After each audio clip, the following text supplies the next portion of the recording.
चंडमुंड खंडनं वनेरणे प्रकाशिनीं भजामि विन्ध्यवासिनीं भजामि विन्ध्यवासिनीं।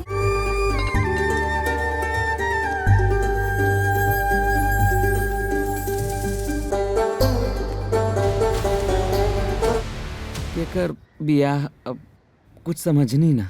केकर बियाह? भुवन जी, हमार छोट भाई अम्बरीश तहार बहन जानकी से बियाह कहिल। तू सुनबू ना तो हमरे जैसन उछले लगबू। उछले लगबू काहे? काहे हम बताओ तनी। जमींदार साहब के छोटका बेटा हमार जानकी के हाथ मांगले हो हम। और सोमवार के बियाह तय हो गइल बा। अच्छा, सब माता विंध्यवासिनी माता के कृपा से भइल बा। एक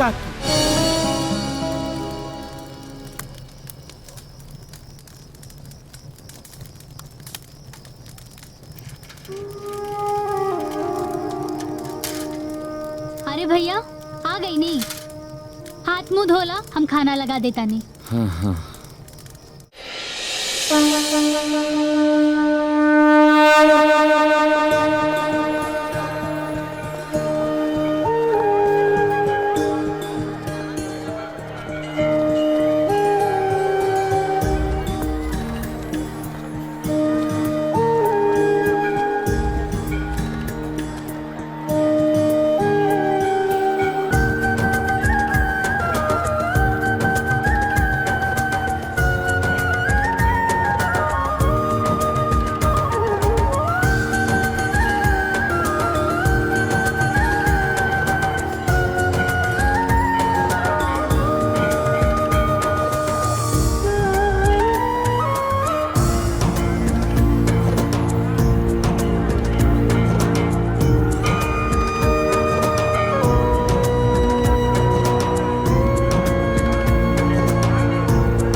छोटे मालिक का भाई अब हिल ले जाकर थई रहुआ, नींद नहीं खे आवत का?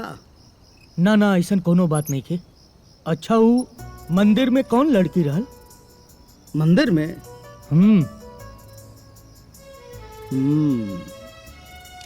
मिस्टर जगदीश बाबा वो मंदिर में कौन लड़की रहल? छोटे मालिक आओ भुवन है ना, भुवन वही को छोट बहन हो जानकी। भुवन के छोट बहन जानकी?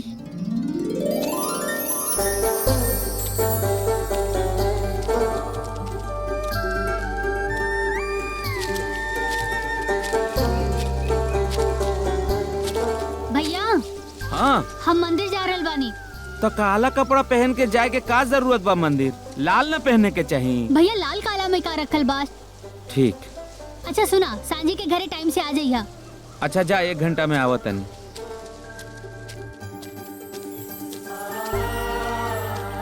अरे ओकर जमानत के पेपर मिली? वह सब हो गवा बाटे, एकदम काम ठीक ठाक बाटे। जल्दी करवा देबा तो अच्छा रही। बोले भैया, भाई बहन हो तो इनके लोगन के जैसा। हाँ सही माँ विंध्यवासिनी मैया इनके लोगन के ऊपर कृपा बनाए। एकदम सही कहा तारा। विंध्यवासिनी की कृपा बनल रही।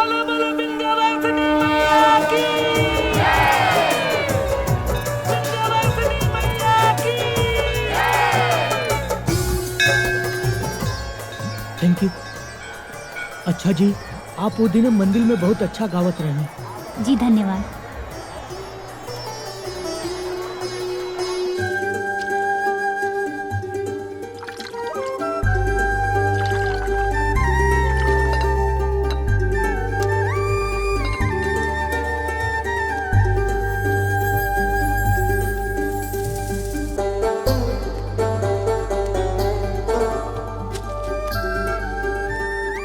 जानकी, हे जानकी, अरे कुछ बोल रहल बानी तो हाँ हूँ बोले के चाही नू। गुस्सा में बाड़ू? हम तोरा से बात ना करब। ओ, मतलब गुस्सा में बाड़ू। हाँ। कतना बार कहनी है कि हमरा देरी हो जाए तो 2 रोटी खा लिहल कर, लेकिन मनबू ना। पहले भैया खाई तबे खाइबू। अब कबो कबो लेट हो जाला, का करी। अच्छा माफ कर दे, ठीक बा। जानकी, हने देख, हने देख। देख, कान छू के माफी मांगा तनी, ठीक बा। भैया अब जल्दी से खाना लेके आओ, पेट में चूहा कूदा तड़न सो। तो जल्दी आवे के चाहत रहे ना। अच्छा ठीक बा, कल से हम जल्दी आ जाए, ठीक बा। जो खाना निकाल जो।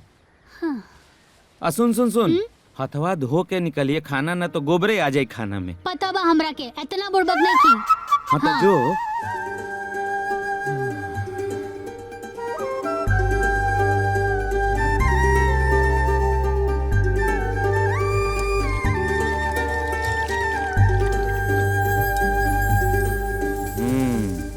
का रे शेरुआ, रोटी ना मिलल ह? चल निकल जो, चल जाके खेल चल।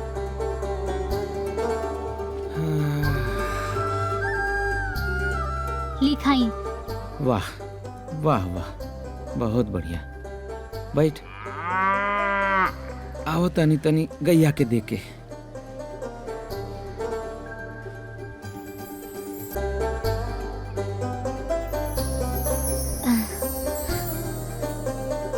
हाँ, अब तू जाके खा ले। ना, पहले तू खा ला। अरे अब हमनी बड़ा हो गइल बानी जा, बच्चा नहीं खी। तू सियान हो गइल बड़ू, जा खा लो। हम खा लेब, लेकिन तोहरा खैला के बाद। बचपन से तो पहले हम ही खाए नहीं, फिर तू खा लू। अब तू सयान हो गइल बड़ू। लड़का कितना भी सयान हो जाए, वो माई बाप के नजर में हमेशा लड़का ही रहेला। और भैया तू हमरा खातिर हमार माई बाप भाई भौजाई हमार पूरी दुनिया हवा। माँ विंध्यवासिनी के बाद हमरा के केहू नजर आवेला तो सिर्फ तू आवेला भैया। बस बस कर, इतना तारीफ ना कइल जाला, ना तो केहू के नजर न लग जाई। अब जो खाना खा ले। ना, पहले एक और खा ला, तब हम जाके खा लेब। ना मनबू? ना। ठीक बा। कैसन बनल ह? बहुत बढ़िया बनौलू। हम जाके खा लेता नहीं। हाँ जा। हाँ।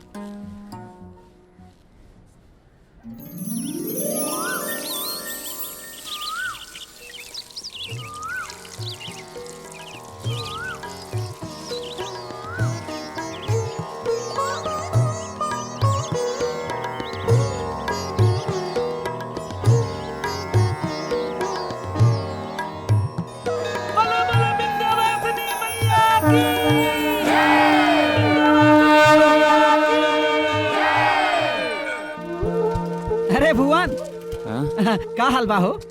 अरे पंडित जी प्रणाम। खुश रहा, जुग जुग जिया बेटा। इस साइकिलवा के चेनवे उतर गई, अब बनवावे के पड़ी। तो जा तनी फिर घरे वापस। भुवन बेटा, हाँ एगो बात कही। हाँ तोहार बहन जानकी के हाँ।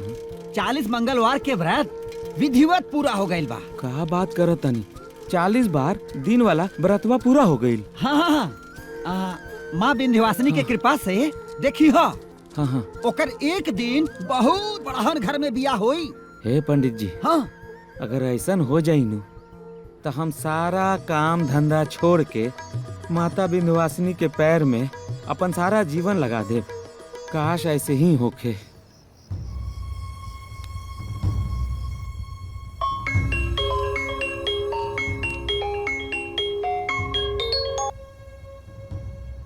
हाँ अमरीश भैया, हम कुछ कहल चाहता नहीं, हमरा समझ में नहीं आवत कि कैसे कहीं। का भइल?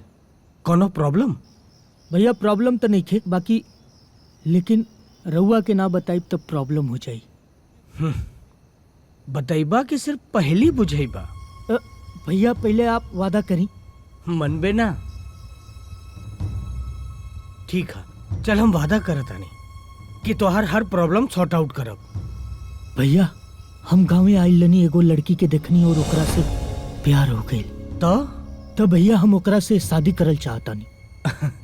ये तो बहुत खुशी के बात है, लेकिन का भैया ये मैटर के आप ही के सुलझावे के पड़ी और यहाँ आवे के पड़ी। अरे पागल, प्लीज भैया मना मत करी, आप वादा कैले बानी। वादा ना भी कैले रहती तो अपन भाई के खुशी खातिर जरूर रहती। काल हम जरूर से आए।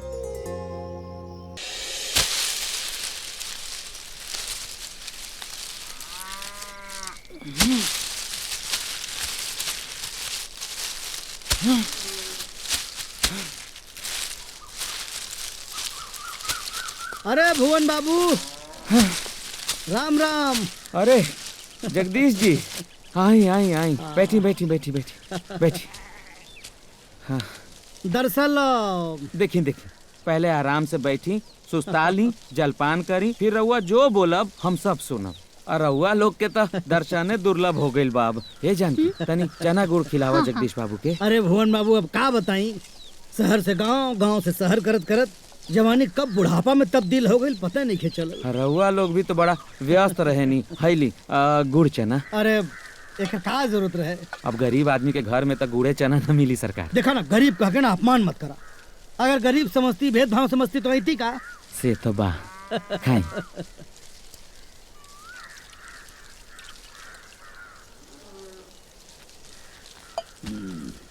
भुवन बाबू जी, तारा के जमींदार साहब के बड़का लड़का आकाश बाबू बोलौलन। आकाश बाबू? अरे वो है जवन 10 साल पहले चल गए रहे यहाँ से। अच्छा अच्छा, याद आइल। और हुआ विजय सिंह जी के बारे में बात करत। अरे नहीं, अरे विजय सिंह के मरला तो 10 साल हो गए। उनका बड़का लड़का आकाश बाबू वह बोलौलन तो के।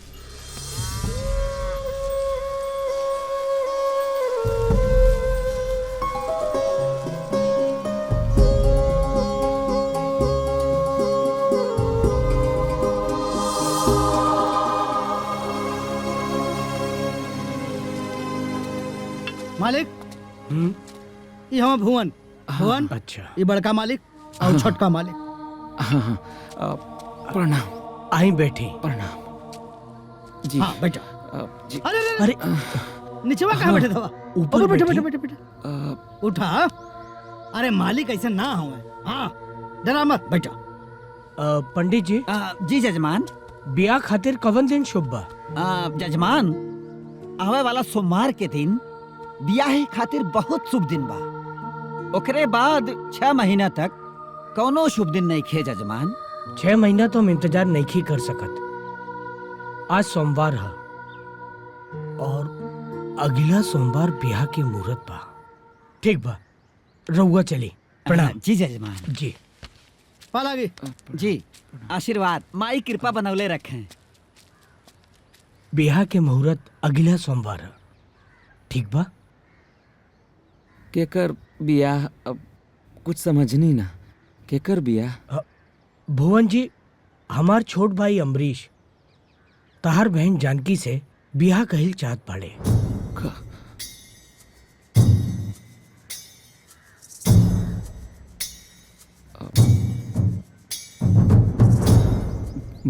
मालिक, हमनी तो राउर पैर के धूल बनी जा। रउआ अपन पैर के धूल के माथे पे ना लगाई। कहीं ऐसा ना हो मालिक कि जौन धूल के रउआ चंदन समझ के माथे पे लगा रहल बानी, कहीं ऐसा ना हो कल वही चंदन के धूल समझ के फेंके के पड़ जाए। ना भुवन भैया, आज के जमाने में सिंदूर के सुहाग समझ के अगर आज के मेहरारू अपने माथे पे लगावेली तो का हम माटी के चंदन समझ के अपने माथे पे ना लगा सकीला? अरे भुवन, वैसे भी भगवान शिव का रुद्राभिषेक राखी से ही होला। तू नहीं चाहत कि तुम्हारे बहन के बियाह ऊंचे खानदान में होखे? हाँ ना ना जगदीश बाबू, ऐसन बात नहीं खे। मालिक, भला कौन भाई ऐसा चाहे कि ओकर बहिन के बियाह हतना बड़ खानदान में ना हो। सच कहीं तो मालिक हमरा के विश्वासे नहीं होत। रउआ जे कह रहल बानी उ सच बा, ई अरे विश्वास भुवन नहीं बाबू, होत। हमरा पे विश्वास बानू। जी मालिक। ठीक बा, ब्याह के तैयारी करा। अरे मालिक। भुवन बाबू उठी उठी। मालिक हमरा पे विश्वास करी। जाई, बहुत कम समय बचल बा। जाई। प्रणाम। नमस्कार। जा।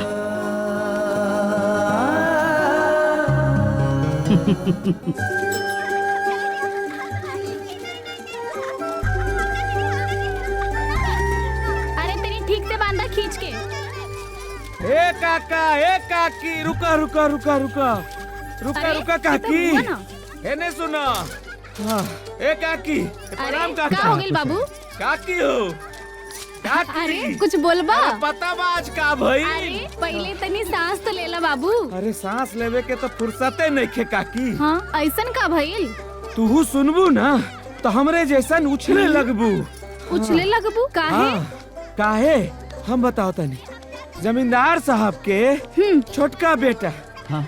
हमार जानकी के हाथ मांगले हो हनु, और सोमवार के बियाह तय हो गइल बा। अच्छा सब माता विंध्यवासिनी माता के कृपा से भइल बा। ए काकी समझला काका हो। हाँ, अइहा जरूर। जरूर जरूर जरूर ठीक बा जरूर। काकी, बड़ा तैयारी करे के बा। हाँ, जाता हाँ, नहीं। हाँ चला चला। सोमवार याद रखिया काकी। हाँ, ऊ छछुंदर के कपारे में चमेली के तेल। ई जॉन अनपढ़ गवार जानकी हिया, ओकर बियाह जमींदार के बेटा के साथ। और हमार शकुंतला जोन इतना पढ़ा लिखल हिया और हमनी के औकात भी ओकनी से बड़ बा। ये रिश्ता कैसे हो सकेला? अब तू खड़े खड़े हमार मुंह काता काता रह, कुछ करबा? हे भाग्यवान, तोहरा से तो कुछ ना होई। हम ही जाता नहीं। हाँ हे भगवान, बाबा के धियरी लुगरी, अब भैया के धियरी चुनरी। हाँ। देखा काकी, हम जानकी से बहुत प्यार करीला और कोनो ओकरा धन दौलत से नहीं। देखा बेटा, हमार काम तो तोहरा के समझावे के रहे, बाकी आगे तोहार मर्जी बेटा। और तू ही देखा, हमार बेटी शकुंतला बीए पास हिया और उ जानकी मैट्रिक। और हमार हैसियत जोन है ना उन लोगन से बहुत ज्यादा है। और तोहरा के देवे खातिर हमरे पास बहुत कुछ है। और उन लोगन के ना तोहरा के एक बेरा खियावे के हैसियतो नहीं खे। काकी अरे देखा बेटा, हमरे बात की तू जरा भी बुरा मत माना। तो उसे एक बात और कहे के रहे, उ जानकी ना उ बड़ी अपसगुनी ही है। पैदा होते ही अपना माई के खा गई। और जब अपने बाप के संगे उंगली पकड़ के चले के समय आयल ना तो उनके भी निगल गई। और कहीं तू बियाह के घरे ले जा और तू। हाँ, अच्छा तो हम चलता नहीं ना तो तू बोलबा ना कि काकी बड़ा चुगलखोरी करत रही। वैसे तू हमारा घर के लड़का हुआ, जब तहार मन करे घरे आ जाइहा और शकुंतला के देख लिया। अच्छा तो हम चलत तनी। हम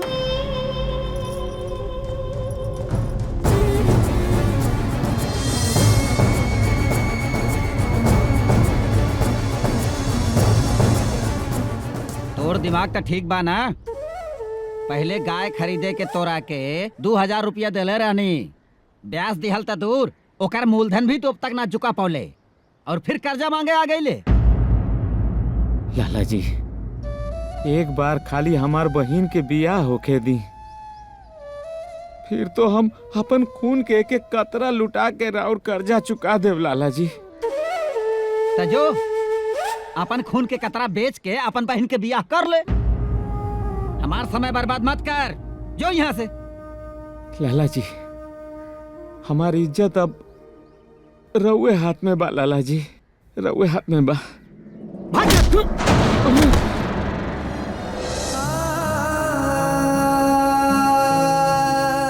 चल जो यहाँ से।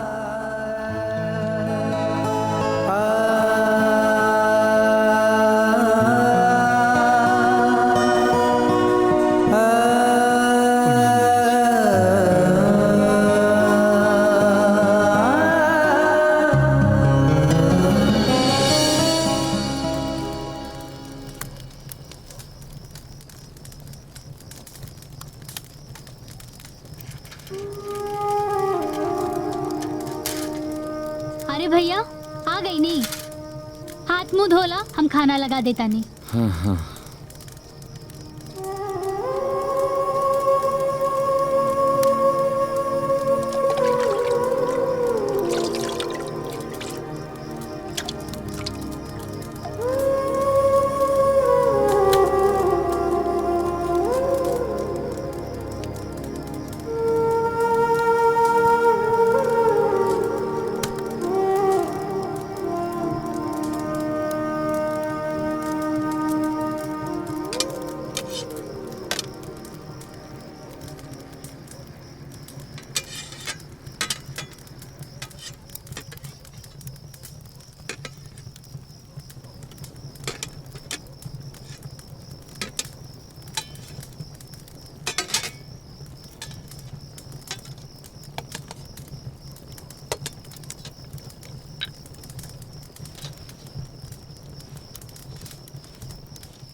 भैया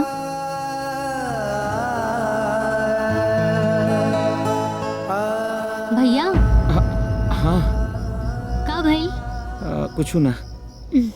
खाना खा ला। हाँ अब ले आओ। हाँ है रख।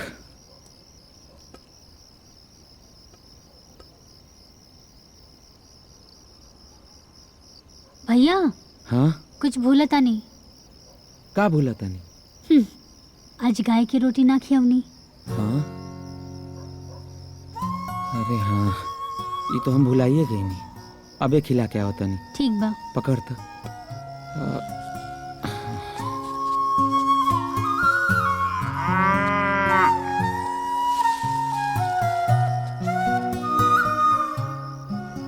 माफ कर दे, गलती हो गई।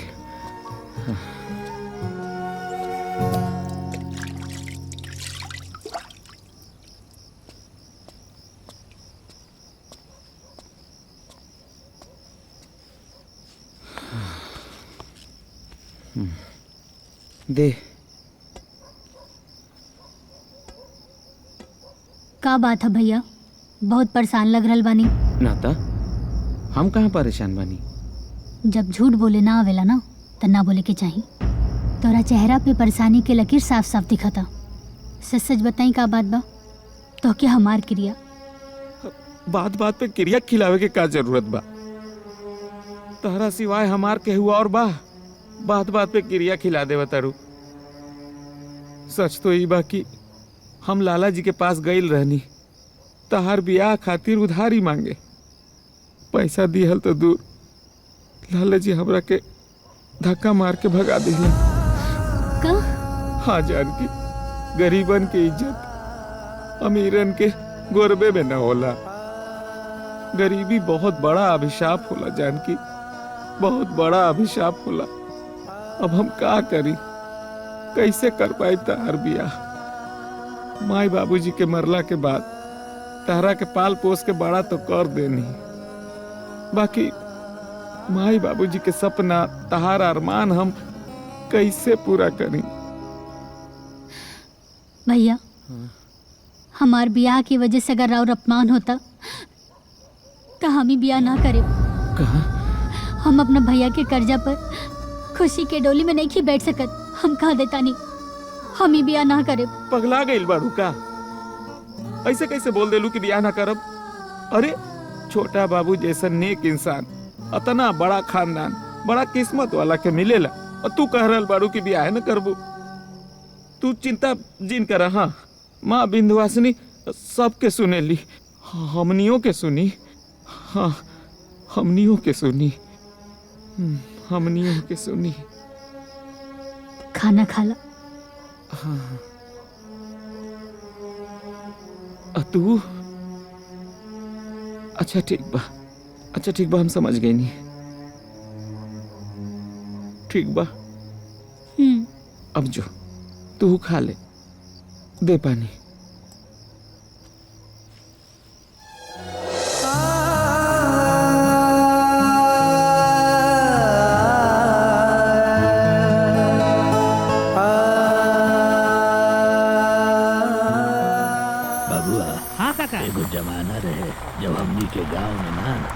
के शांति रहत रहे। आप तो सही कहा गाड़ी ए भैया, भुवन के घर कहाँ बा?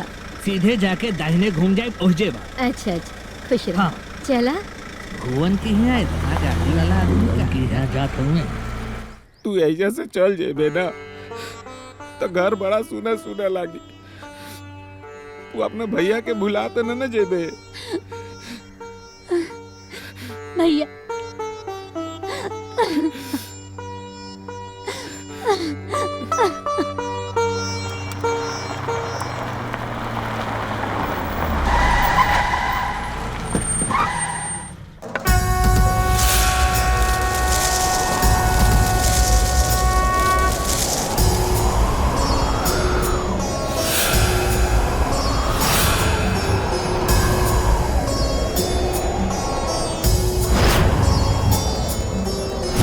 शुंभ गर्जनिं प्रचंड मुंड खंडनिं वनेरने प्रकाशिनीं भजामि विंध्यवासिनीं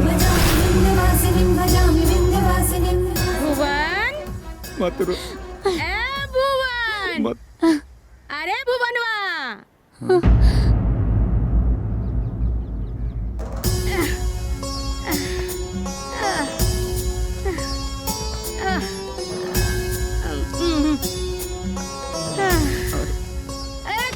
रखा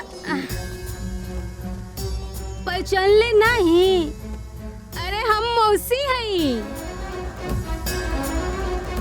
मौसी इका आंसू का है? पोछा लोग पोछा। हाँ, अरे कहाँ से पहचानवा लोग? जब 5 साल के रहला तो पहली बार मिलने रहनी। और जानकी बिटिया वो तो कोहरे में रहे। अब दीदिया जब से मर गईली तब से तो आइल गईली बंद हो गई। बाकी जब सुनली कि जानकी बिटिया के ब्याह बा तो हम घर में रह न सकली। अब का है बच्चा लोग, तोहनी के बाबूजी हमरा पे बहुत एहसान कइले। पता बा हमार ब्याह भी उहे करलो रहलन। आज उनकर बेटी के ब्याह बा तो हम चैन से बैठ सकीनी। हाँ। कौनो चिंता करे की जरूरत ना है। हाँ, कौनो चिंता के बात नहीं खे। अब हम आ गई नी ना, सब हो जाई। जानकी, हाँ, पैर छुआ मौसी के। खुश रहा बच्चा लोग, खुश रहा। आई बच्चा आई आ, संभाल के। जा बैठी। ए जानकी, पानी लेके आता। बेटा तू बैठा। एकदम चिंता मत करिए, हमार बेटी के ब्याह सब हो जाई। देखा सब सामान आ गइल बा, अभी औरो सामान आई। हमके पता बा तो के बहन के बहुत चिंता बा। अरे जाके देखला, सामान मन देखला। इतना सारा सामान। अरे लड़की के ब्याह बा बेटा, सामान तो लगबे ना करी और धूमधाम से ना ब्याह हो की। जा देखला, सामान सब देखला। जा। ठीक से। हाँ। अरे बिटिया पानी ला। हाँ ठीक से रख। हाँ।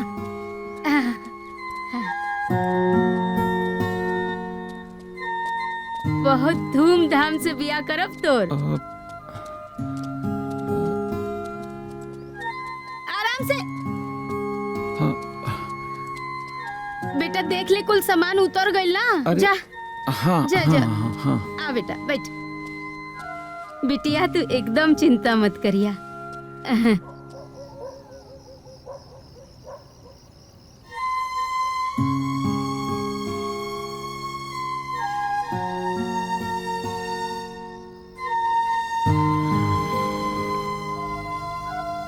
जय माँ विंध्यवासिनी, सब ठीक कर दम आई।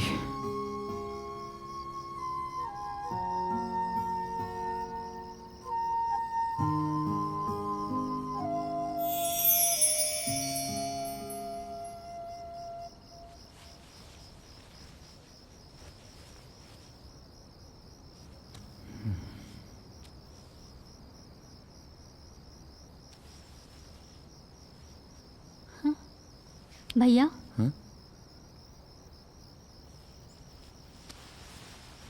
कुछ कुछ बात है का? कोनो बात नहीं खे। अब देखा ना, काल तहार बियाह हो जाई, परसों तू एजा से चल जेबू, तो सोचनी हम अपन बहिन के एक बार जी भर के देख ली, तो वही तहरा के देखत रहनी है। काहे कि तू जब एजा से चल जेबू ना, तो हमरा के बहुते याद आई, तहार बहुत याद आई। तो तू का समझत हवा भैया, ससुराल जाके हम तोहरा के भुला जाई? बेटी एक बार ससुराल चल जाली ना, त मायके के याद कहाँ आवेला। हम मरते दम तक दू जने के कबो ना भुला सकेनी भैया, एक तोहरा के और एक माँ विंध्यवासिनी के। माँ विंध्यवासिनी के कृपा से ई मौसी जी बहुत सही समय पे आयल बड़ी। अतना सामान लेके आयल बड़ी कि बरातियन के खाए पिए में कोनो दिक्कत ना होई। बस एके बात के चिंता बा, सब कुछ तो हो गईल, बाकी माढ़ो के खर्चा, फिर पंडाल में विध व्यवहार हुई तो सब ठीक से। भैया माँ विंध्यवासिनी पर भरोसा रखा, सब ठीक हो जाई। हमनी के अपमान उनका रहते कब्बो ना होई भैया। हमरा के भी तो अब माँ विंध्यवासिनी पे भरोसा बा,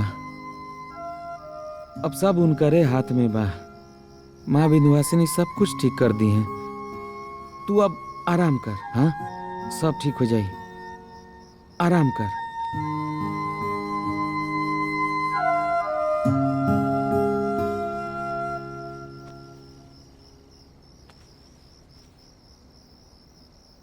ये ब्याह का दाल चावल आटा से ही हो जाई का? मंडप माड़ो और मेहमानन के आओ भगत के खर्चा। अरे भाग्यवान, जेकर जितना व्यवस्था बा उतना उ करता, जे जन्म देले बा उ पेटो भरी। ई देखा तनी, ई भुवनमा घर। हाँ, घर तो वही कहो। हाँ, इतना सुंदर सजावट रात भर में कैसे हो गई? अब यहू खाते के पंचायत बुलाई का? जब बे मुँह खोलबा टेढ़े बोलबा। हम पंचायत के बात कब कहनी है? ई भुवनवा के मौसी तो बड़ा धनवान बिया, ई रातों रात घर के नक्शा बदल देहलस। अब देखा ना जी, जानकी के काढ़ा ना भुवन हो भैया, अपनी हो पुतरिया।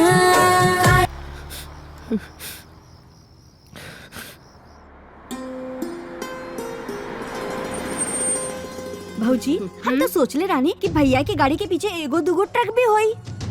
देखिए के पता चल गईल कि कोठड़ी में कितना धान होई। अब तो हमके एगो भी ना मिली। अरे चुप रहा सन, देखा ता हो कितना सुंदर अपन बहू बाड़ी है, एकदम चांद के टुकड़ा है। माँ जी, हम का कोयला का खानदान से रोनी का?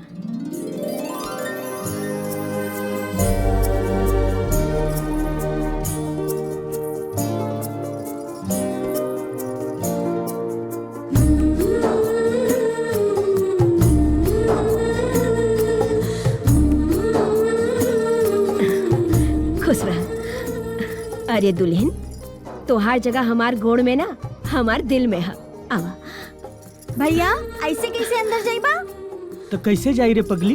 भैया ऐसे नौचो ना करा, बुझला? हमके मालूम रहे बड़ घर में ब्याह करबा तब ना जेब से कुछ निकली। तू चुप रह पाए, पागल है। संस्कार नाम के भी कोनो चीज होला। अरे माई जाए दे। देखा पायल, रिश्ता में कोनो छोट बड़ ना देखल जाला, रिश्ता तो दिल का रिश्ता होला, और वो बियाह, और ये तो बहुत ही पवित्र रिश्ता बा। बोल तो के का चाहिए? कुछ तो दा भैया। अरे पगली, रुक रुक रुक, तोहरा खातिर ई ले, बस खुश। थैंक यू भैया। अब अपन कदम से ई कलश के गिरा दा।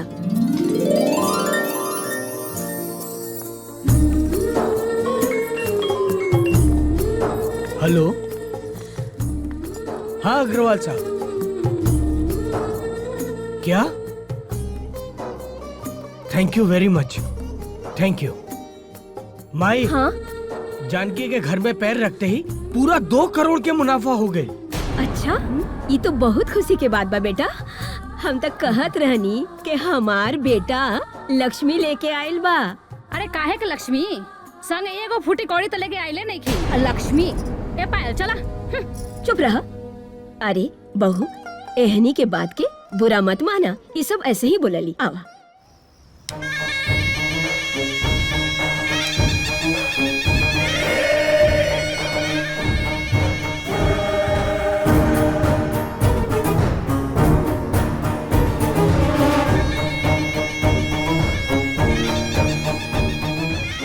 अमरीश बाबू, बिजनेस के गेम में तो तू हमरा के बहुत नुकसान पहुंचौला, लेकिन शतरंज के बादशाह उमाकांत के अगर केहू मात देलक तो बाँचल ना।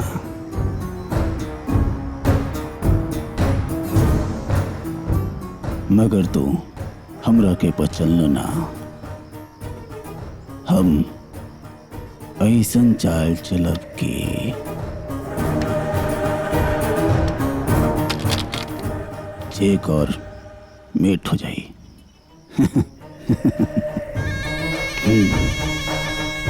काल से तहार जिंदगी के डाउनफॉल शुरू। अमरीश बाबू, नई नवेली दुल्हन के साथे तू आज सुहाग रात मना ला।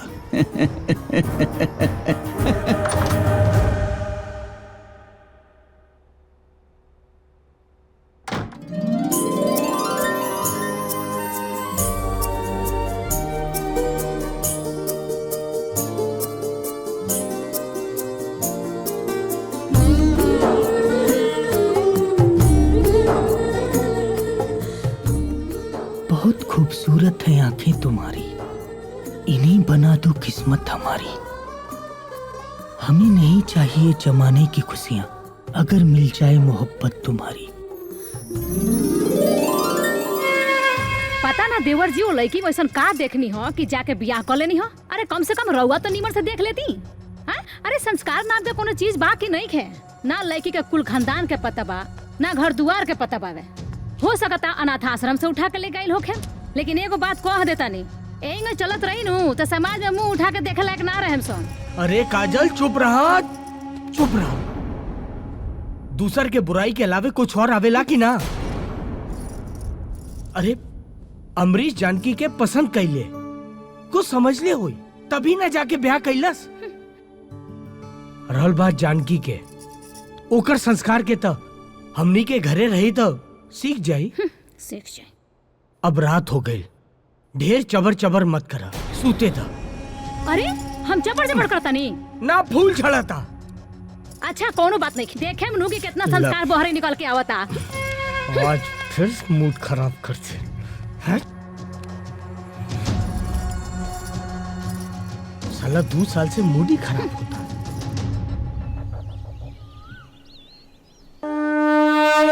माँ जी आरती। सदा सुहागन रहा, खूब खुश रहा। सुनी, आरती ले ली।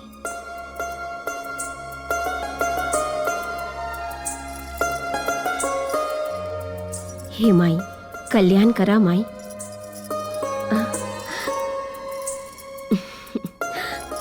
तो हम चलिए ऑफिस? जी, माँ विंध्यवासिनी राउर हर काम पूरा करे।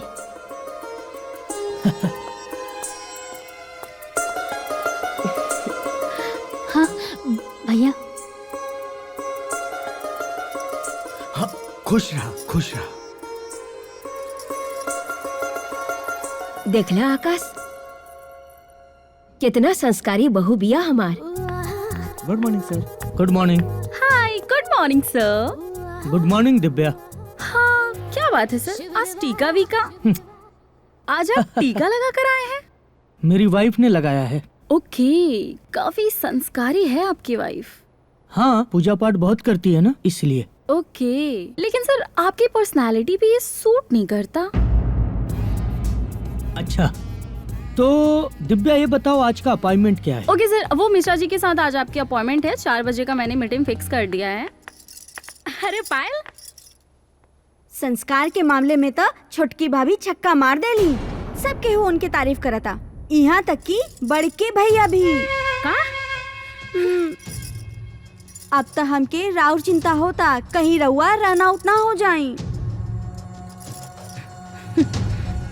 अरे पगली, रन आउट तो ऊ होला जेकरा खेल खेले ना आवे। अब बस तू देखत रहा कि हम कैसे होकर क्लीन बोल्ड करतानी। ऊ कैसे भाभी, जरा हमके भी तो बतावा।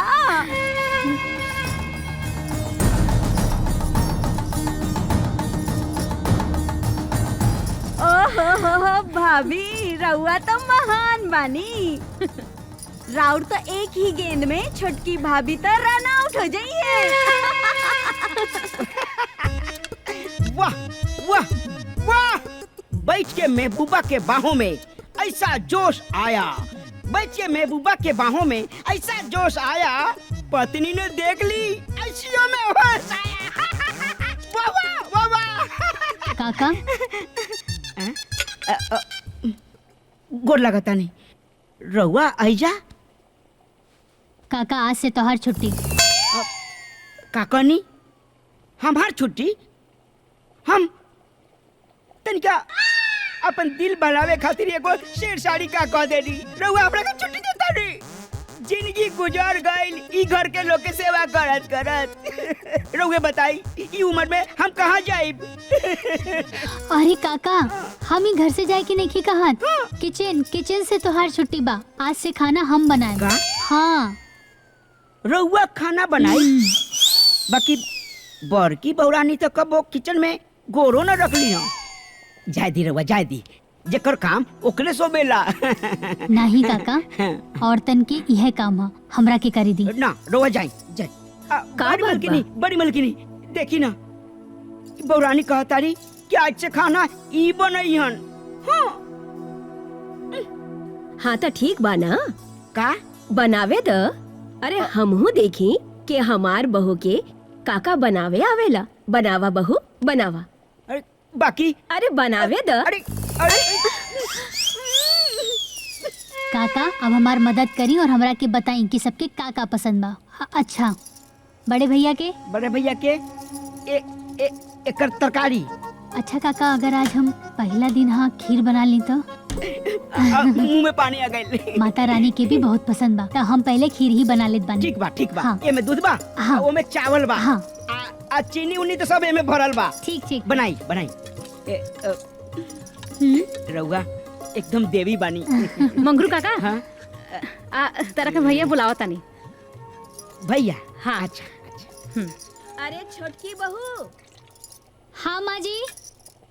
तनी सुन कहबू का कहतनी माँ जी? हाँ दीदी। हाँ तनिक ध्यान दिया। हाँ ठीक बा।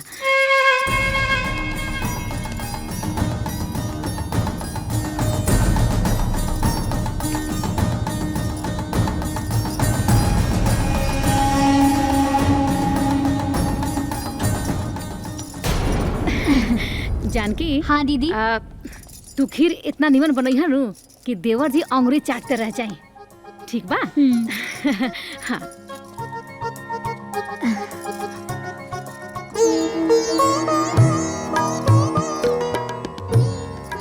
जय माँ विंध्यवासिनी। जय माँ विंध्यवासिनी।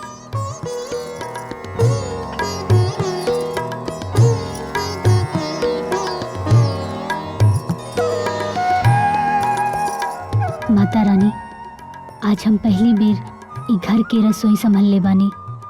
जौन कुछ भी आइल, जैसन आइल, हम बना देले बानी। ई भोग के स्वीकार करी माता रानी। चाबी वहाँ हम रख देले हैं घरे में, अब जाते ही हम घर। अरे बैठा। अरे ना बैठा। आज जानकी अपन हाथे से खीर बनौले बाड़ी। हाँ, खा के जा। अभी ना, वो घर भी खाना खाए को तो जाते ही हम। ना ना ना बैठा, चला बैठा। बैठा जगदीश, बैठी खा के जा। ठीक बा। अच्छा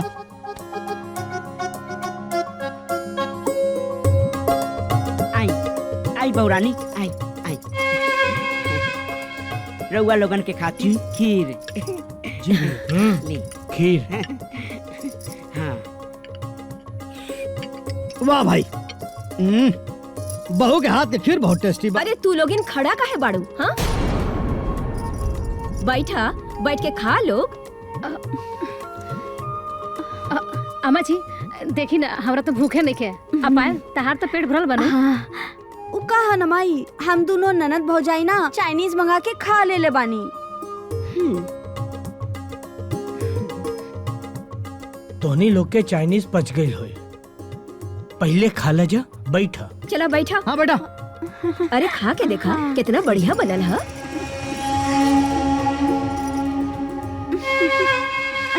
चला खा। ए, तू का चोना मोना दिखाओ तारू, खा।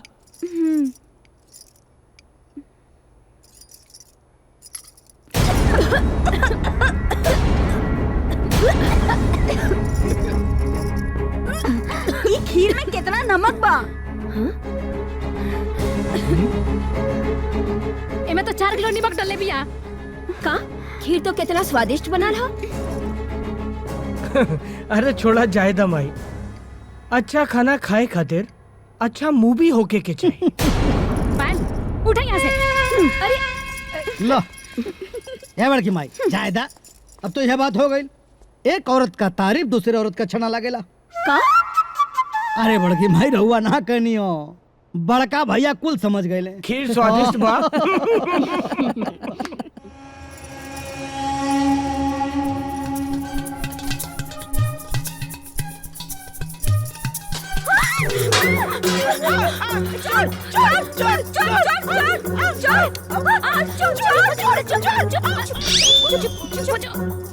कुछ खाना मिली?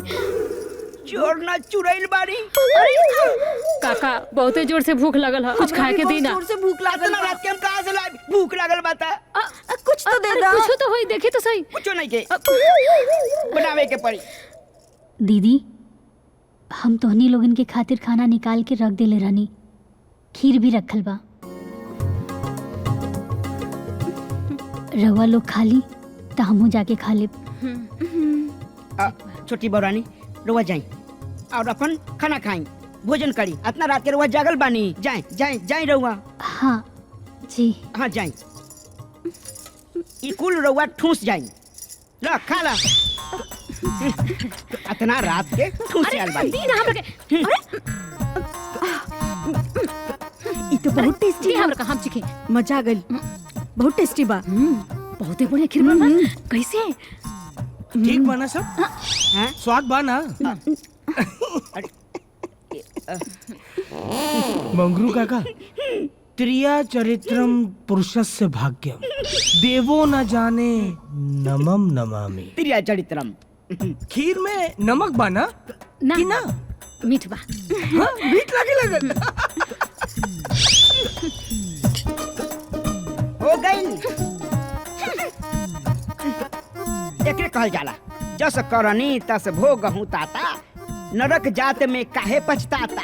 जा नरक के लोगन जा। लाली लाली होठवा से बरसे लाल ललैया हो की रस चुएला हो की पनियावा ने उनने चल जाता की रस चुएला पनियावा के। सुनी सुनी हाँ? प्रणाम। अरे भुवन भैया। हाँ। माता जी भुवन भैया अलबारन, छोटी अच्छा? मलकिनी के भाई। छोटी मलकिनी, छोटी मलकिनी। अरे आवा आवा। भुवन भैया अलबारन। गोर लगा। खुश रहा। आज ऐसन तोहरे बारे में सुनले रहनी, जी। वैसे ही नीमन लगला तू। ई जानकी नहीं खेलौकत। अरे छोटकी बहू। हाँ माँ जी। अरे देखा के आइल बाड़े। भैया भैया कब अइला? कैसन बाड़ा? पंडित जी कैसन बाड़े? मन्नू कुसुम ये सब कैसन बाड़ी? और हमार गाय कैसन बाड़ी? बताई ना भैया। अरे जानकी जानकी थोड़ा सांस तो ले ले। एक एक सांस में इतना सारा सवाल पूछ लेबू, हम सोचले ना रहनी। एक एक करके जवाब देवे के पड़ेला ना। और सब केहू लोग ठीक बा, हमू एकदम ठीक बानी, तंदुरुस्त बानी। तहरा देखे के बहुत मन करत रहे, बस वही देखे आ गई रहनी। अच्छा भैया, हाँ? हमार माई विंध्यवासिनी कैसन बाड़ी? एकदम बढ़िया बड़ी। तहरा जगह पे हम ओहिजा जातनी सेवा करे खातिर। तहरा कोनो शिकायत के मौका ना मिली। हाँ अच्छा तू लोगन बात कर, हम आवतानी। जी जी। माँ जी हाँ गाँव के मिठाई लेके आइल बनी। अरे थोड़ा सा। एकर का जरूरत रहे? मंगरू लेके आवा। भैया बैठी ना। हाँ कैसन बानी? एकदम ठीक बानी। तू एजा खुश बाड़ू ना? हाँ भैया हम तो बहुते खुश बानी। माई जैसन सास मिलल बाड़ी, बड़ भाई जैसन जेठ जी और इतना प्यार करे वाला हमार जेठानी जी हाँ। और छोट बहन जैसन ननद, सब केहू बहुत अच्छा बा। अच्छा ये बतावा कि हमारी घर कैसन लागल? ई घर, बाप रे बाप, ई घर बा, ई तो महल बा, महल। गांव वाला देखी नु तो देखते रह जाए। अरे हाँ, तू ना पूजा पाठ ठीक से कइल करो, न तो इतना बड़ा हवेली देख के केहू नजर न लगा दे तहरा। भैया जब माता रानी हमनी के साथ बनी तो भला केहू की नजर काहे लागी हमनी पे? हाँ, माँ विंध्यवासिनी तो हमनी के साथ बढ़ले बड़ी। और एक बात बताओ, तू पूजा कहाँ करेलिस? ला, हम तो माता जी के दर्शन करावल ही भुला गई। चली आई, हम दर्शन करा देता नी। हाँ। बहुत बढ़िया, बहुत सुंदर मंदिर बा माता जी के।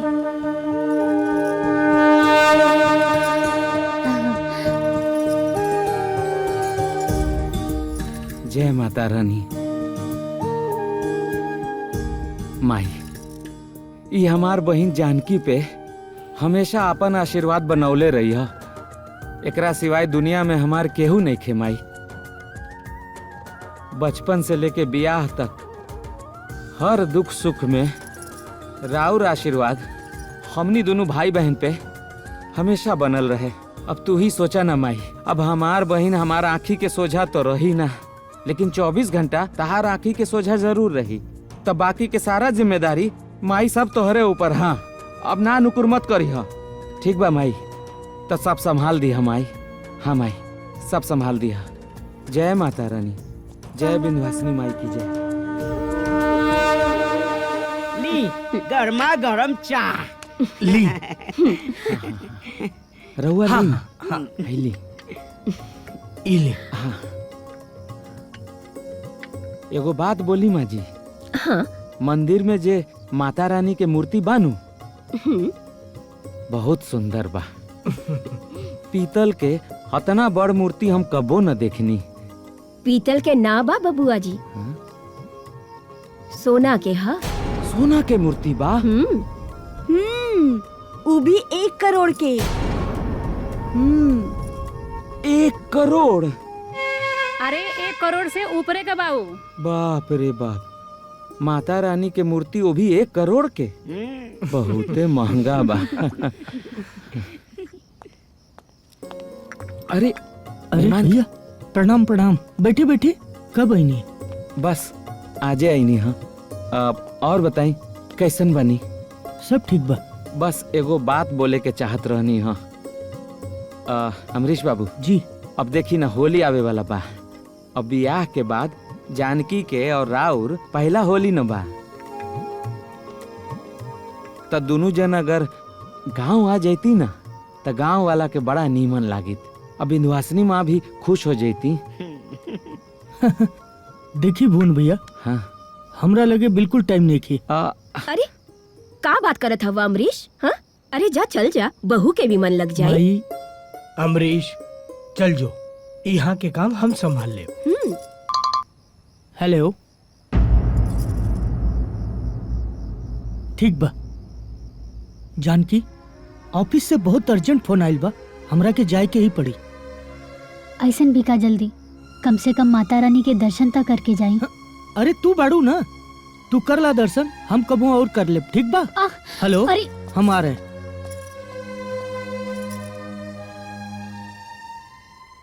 या देवी सर्वभूतेषु शक्ति रूपेण संस्थिता नमस्तस्यै नमस्तस्यै नमस्तस्यै नमो नमः। या देवी।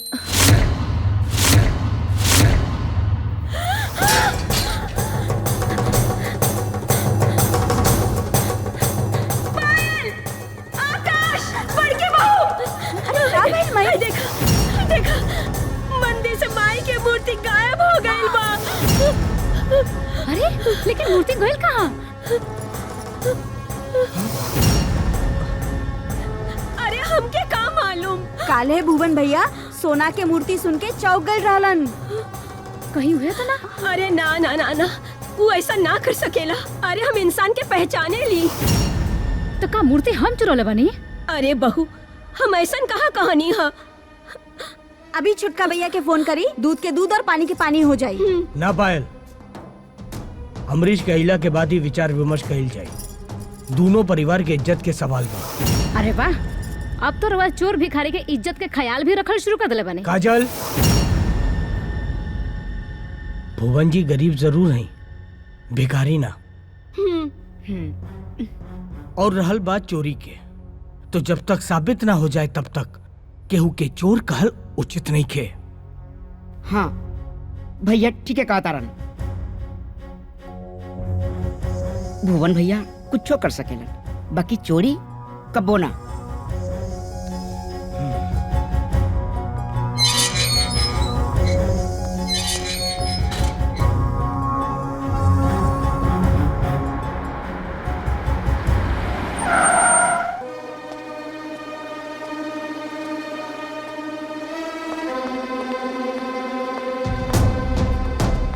अरे माई, काहे सब शांत बैठल बा? लागत बा जैसे केहू के स्वर्गवास हो गइल बा।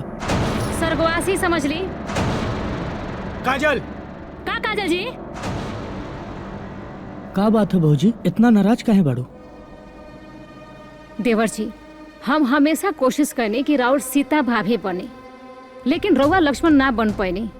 भौजी, हम ऐसा का गुनाह कर देनी की एक पवित्र रिश्ता के आप दाग लगावतानी?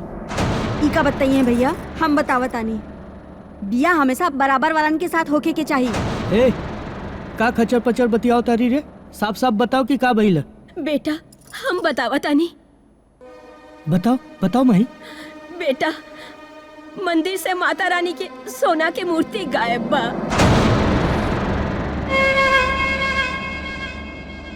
माता रानी के मूर्ति गायब? लेकिन इनमें हमरे बिया के का संबंध बा? हाँ देवर जी, रउआ याद बा जब राउर साले साहब ये घर में आए रहे तो मूर्ति के बारे में कितना पूछताछ करत रहे? मतलब ई कि राउर साले साहब एक घर का मूर्ति चुरा के 9 2 11 हवल पड़े। ना, भुवन भैया ऐसा ना कर सकेले। उनकर ईमानदारी के चर्चा तो पूरे गांव जवार में बा। बड़ा भोला बाड़न भैया, तो के मालूम नहीं खे बरसों के ईमानदारी एक दिन के बेईमानी खातिर होखेला ना, ई ना हो सकेला। हाँ भाई, वैसे भी बहन और भौजाई के बात पर कैसे विश्वास हुई?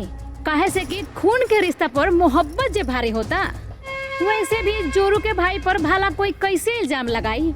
भौजी, अगर ये बात सच हो गई तो ओकरा के मार मार के खाल उधेड़ दे। खून के रिश्ता से जीजा साला के रिश्ता कबू बड़ ना हो सकेला।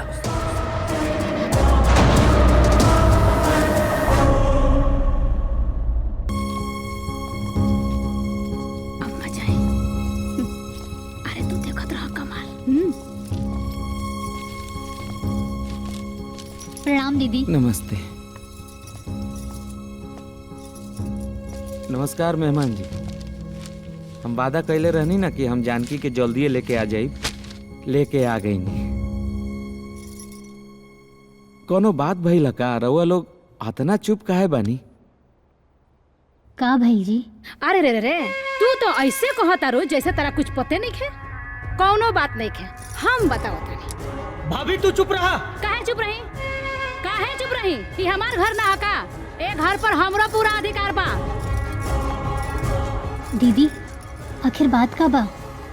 अब तू पूछा तारू तो हम बता देता नहीं।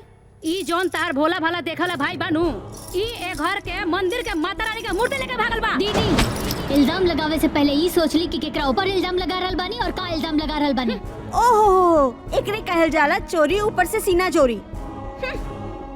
पायल ठीक कहत बाड़ी। जौने घरे का एक तिनका भी इधर से उधर ना हो सकेला, और ई घरे के मूर्ति चोरी हो गई, ये ठीक नहीं खे। अमरीश बाबू, हम गरीब जरूर बानी, लेकिन इतना बड़ पापी नहीं की कि मंदिर में से माता रानी की मूर्ति चुरा ले। अरे मंदिर से मूर्ति चुरावे से पहले हमरा मौत आ जाई। कहा कह रहल बानी रहुआ? तोहार तो मौत आई, जे अपना ये दोनों पलकन पे बैठा के रखलस, वही के संगे विश्वासघात कैला, ये ठीक ना कैला। अरे रुक जा जी, ये का कर रहल बानी? ऐसन मत करी। तोहरा के कहा थे ना, तू शांत हो जा, नहीं तो तोहरा के भी घर से बाहर कर दे। हाँ, अरे ना ना भैया के मत दीदी दीदी मुझे बोला था नहीं कि रुकी ना दीदी, अरे रुक जाए ना दीदी, बोली ना मत करी ना, सुनी रुक जाए, मत मारी भैया के, हम रहता नहीं दीदी दीदी ना दीदी, रुक जाए ना, रुक जाए भैया माई। हे माँ विंध्यवासिनी, मदद करी हमार, मदद करी। हमार भैया चोर नहीं के हो सकत, तोहरा के तो पता बा, हमार भैया चोरी नहीं के कर सकत। मदद करी माई, मदद करी माई, मदद करी माई,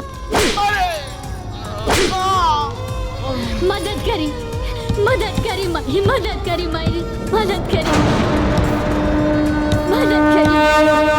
हमार भाई चोर नहीं के। अमरीश रुके मालिक, की क्या करता रहा? ना भैया, ये विश्वासघात कइले बा। चुप। तू कहाँ चल गई माई? मदद करी माई, मदद करी। ये हमरे सबके साथ विश्वासघात कइले बा। अरे भुवन जी उठी। भुवन उठी, भुवन जी उठी, उठी भुवन। जगदीश बाबू, हम मूर्ति ना चुरावनी, मालूम बा, हम मूर्ति ना चुरावनी, भरोसा रखी हमरा ऊपर। मदद करी माई, मदद करी माता, मदद करी।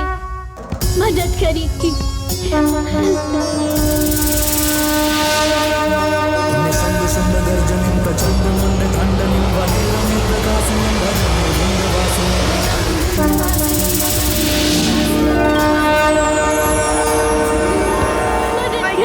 मदद करी बहुरानी, छोटी बहुरानी, देखी माई की मूर्ति आ गई, माई की मूर्ति आ गई। चलो सबके बता दे, माई की मूर्ति आ गई, ये माई भैया, माता की मूर्ति, सोना वाला मूर्ति मिल गई। जय माई। हाँ, जय माता विंध्यवासिनी माई।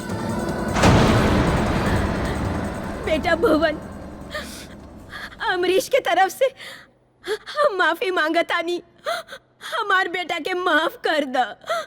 माँ जी, राउर हाथ माफी खातिर ना उठे के चाहिए, राउर हाथ खाली आशीर्वाद देवे खातिर उठे के चाहिए। हे जानकी, ई अमरीश बाबू के कोनो गलतफहमी हो गई रहे, उनकरा के कुछ मत बोली। हम तो पहले ही कहत रहनी, ई घर में हम अपन बहन के देले बानी, ई घर खातिर हम कुछ बुरा ना सोच सकता नहीं। हाँ, अब तू अमरीश बाबू के कुछ मत बोली। और एक बात के ध्यान रखिए, पति परमेश्वर होला जानकी, पति परमेश्वर होला। ठीक बा, खुश रहा। हम जाता नहीं।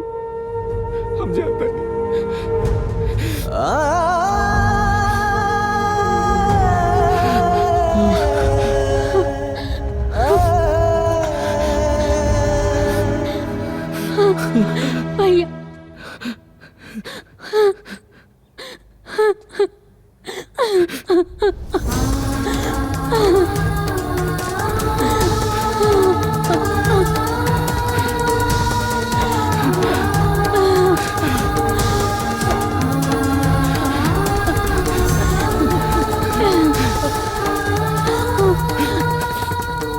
जानकी, अपन ख्याल रखिए, अपन ख्याल रखिए, खुश रह।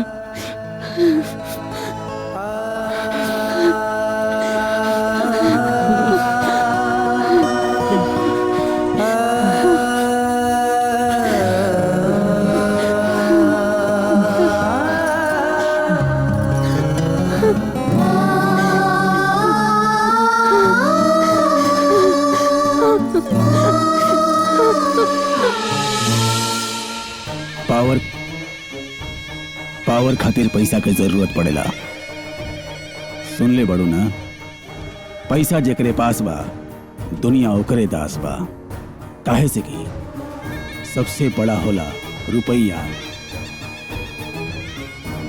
तू का चाहत रू? गुलाम के तरह पिंजड़ा के बेड़ी में बंद रहल या खुला आसमान में उड़ल? खुले आसमान में खुल के जेल चाहतानी राय साहब। ओकरा खातिर तोरा पैसा चाहिए। जी। वो पैसा कहाँ से आई? मालूम ना। वो पैसा तोरा के सिर्फ एक ही आदमी दे सकेला और वो है हम देव तोहरा के सब सुख सुविधा, बसरते तोहरा के हमरा खातिर कुछ काम करे के पड़ी। का काम करे के पड़ी? आपन हुस्न के जादू से अमरीश बाबू के तोहरा फंसावे के पड़ी। ओकर सारा दस्तावेज चाहिए। और पकड़ा गई नहीं तब? तहर जिंदगी भर के खर्चा उठावे की जिम्मेदारी हमार रही। चाहता तू हमरा साथे एग्रीमेंट करवा ला। हमरा के तोहरा ऊपर भरोसा बा। हाँ, मतलब सौदा मंजूर? मंजूर बा।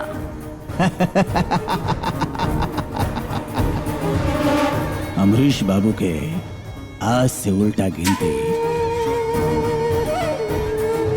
शुरू।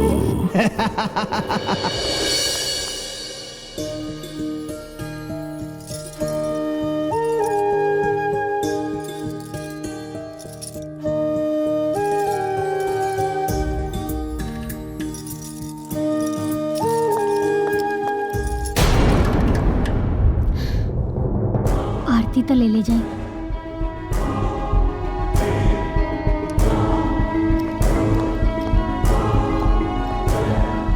माता रानी राउर दिन सुख करे।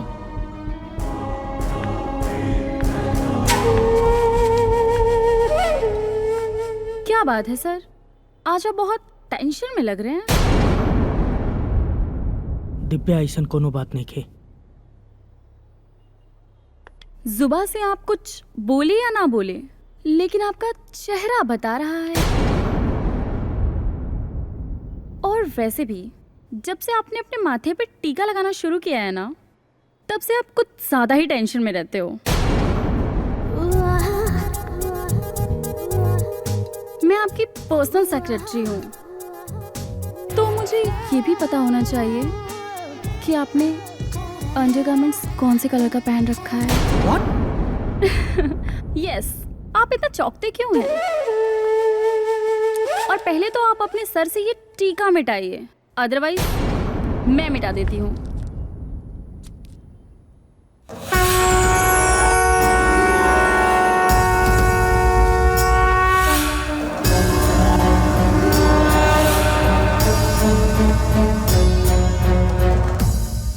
अब काम करते करते इंसान अपनी जिंदगी में इतना व्यस्त हो जाता है कि वो सिर्फ धन, दौलत, माँ, बाप, पति, पत्नी, इसी के बीच में सिमट के रह जाता है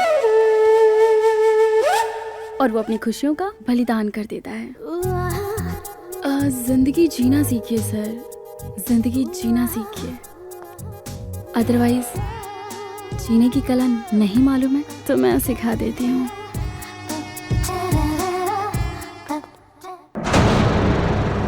राय साहब, हाय देखी, कर दिखाई नहीं हम कमाल। एकरा में उस सारा चीज होई जिकरा में कंपनी के सारा डिटेल्स और सारे अच्छे अच्छे फाइनेंसर्स के डिटेल्स बा। वेल डन दिव्या, वेल डन। तू काम के लिए बाड़ू, जैसे सांप भी मर जाए और लाठी भी ना टूटे। थैंक यू सो मच सर। हाँ, तोहारी इनाम हम ट्रांसफर करता नहीं। 1 2 3 4 5। थैंक यू सर। क्या लोगी दिव्या, विस्की या रम? कुछ ना सर। दीवार के खोखला करे खातिर दीमक के भी दीवार के संगे रहे के पड़ेला। वाह, तू बहुत समझदार हो गई बड़ू। जब से रउआ से मिलल हई समझदार हो गइल बानी। हमारे यहाँ रुकल ठीक नहीं खे, काहे से कि दीवारन के भी कान हो खेला। हाईली राउर अमानत। Thank you Divya, thank you.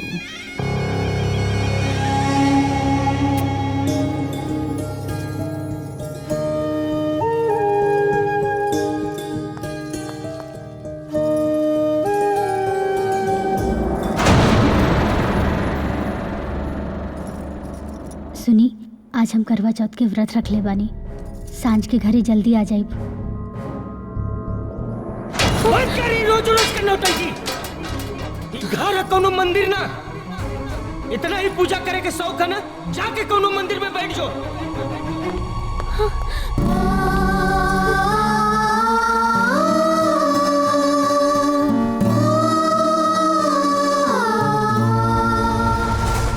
Mister Amrish, आपके इस प्रोजेक्ट में सोचने लायक कुछ है ही नहीं। हम ये घाटे का सौदा कभी नहीं करेंगे।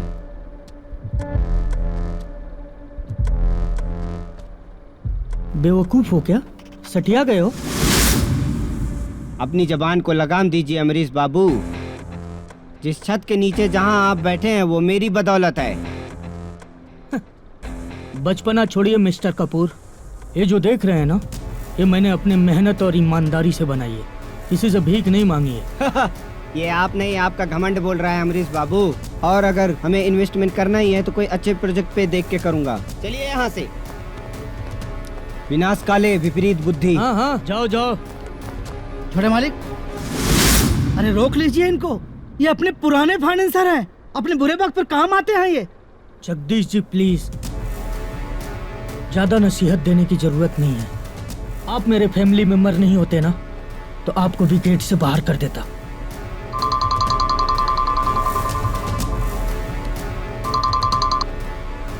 हेलो सर, आपके लिए एक बहुत ही बुरी खबर है। का?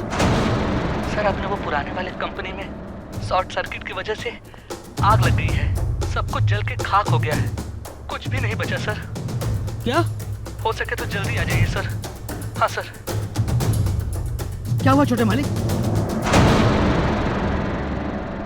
जगदीश, अपन पुरानी वाली कंपनी में शॉर्ट सर्किट से आग लग गई। क्या बात कर रहे हैं?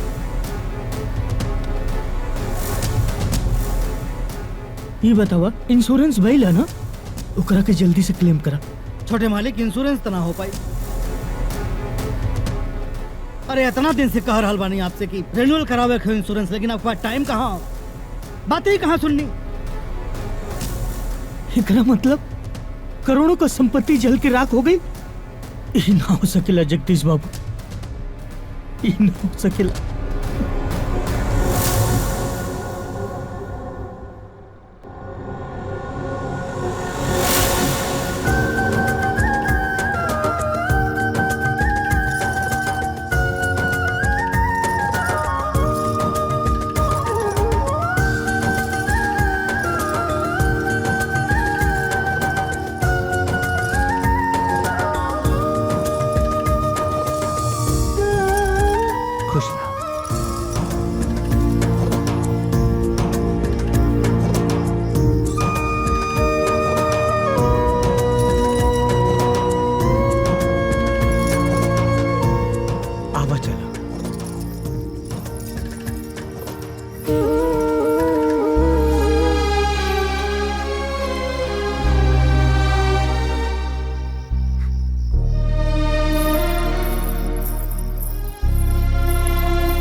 भाभी तू यहाँ?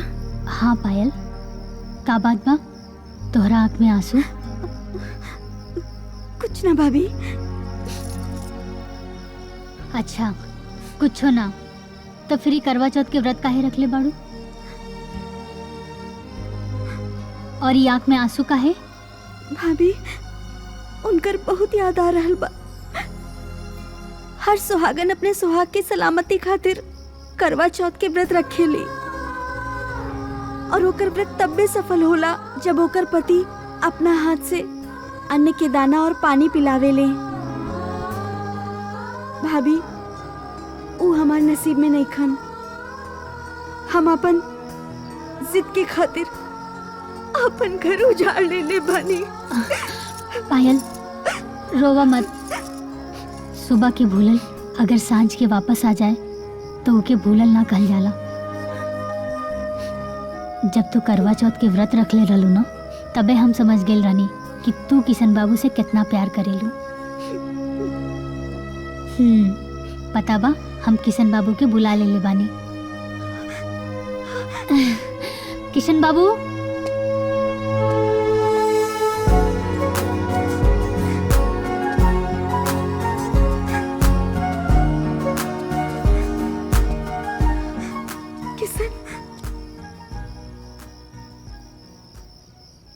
पायल, हम तोहरा बिना कैसे रहत रहनी हो, हम तोहरा के का बताएं। पुरुष अपना मान सम्मान स्वाभिमान में इतना अहंकारी हो जाला कि अपन गलती के एहसास ना होला ओकरा। हम छुटकी भाभी के एहसानमंद बानी, जिनका वजह से हमरा अपन गलती के एहसास भइल, प्रायश्चित करे के मौका मिलल। हमरा के माफ कर दिया पायल। किशन बाबू, पायल के माफ भी कर दिया। पायल सुबह से भूखल बाड़ी, जल्दी से पानी पिलाई, व्रत सफल करी। पहले चलनी से चांद देखा और फिर किशन बाबू के।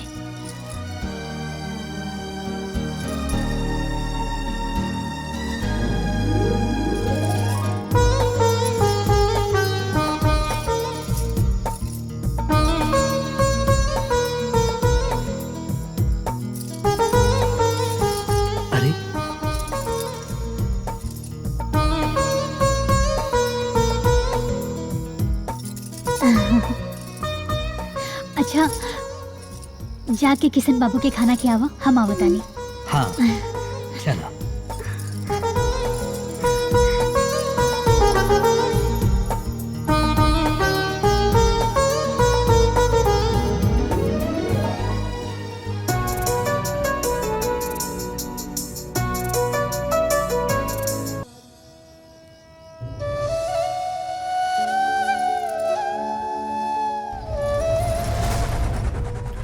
दिव्या, जब तक जान बा तब तक जहान बा। सब कुछ जल के खाक हो गई। लोग कहेला कि पत्नी अयला से किस्मत बदल जाले, लेकिन हमार त किस्मत जल के पूरा खाक हो गई।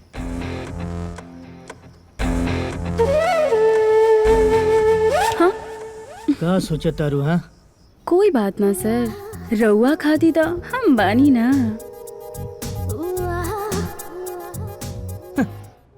जाने अनजाने में हमरा से कुछ गलती होगी लोखे तो हमरा के माफ करब सभे। अरे पायल तोहार अमानत है, हैं? खुशी खुशी लेके जा। जी, चले के? माई,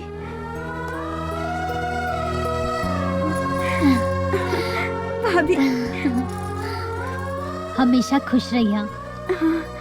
ध्यान रखिए अपन। रउआ भी।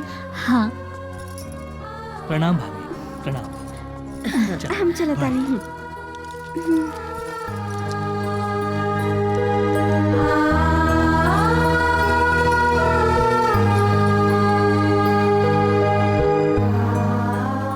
बहू। हाँ माँ जी। अमरीश अभी तक अइले ना का? आज ही है माँ जी, ऑफिस में कुछ काम आ गई हुई। रउआ टेंशन मत ली, जाके आराम करी। ऐसन कौन सा काम बा कि करवा चौथ के रोज? हैं? अरे घर परिवार के कोनो चिंता ना बा के? भगवान भी पता ना हमेशा औरत के सब्र के ही काहे परीक्षा लेला।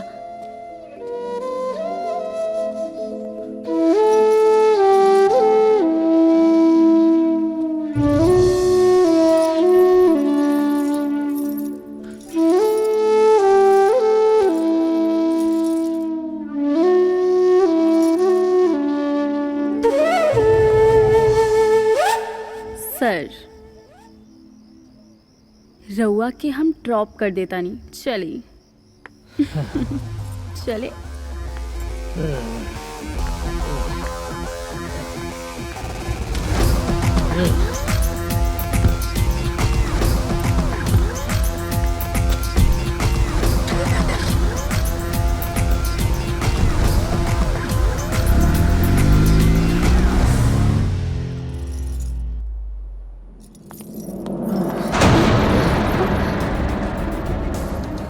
आज इतना देर कैसे हो गई? आज तो कम से कम रहुआ की जल्दी आवे की चाहत रहे।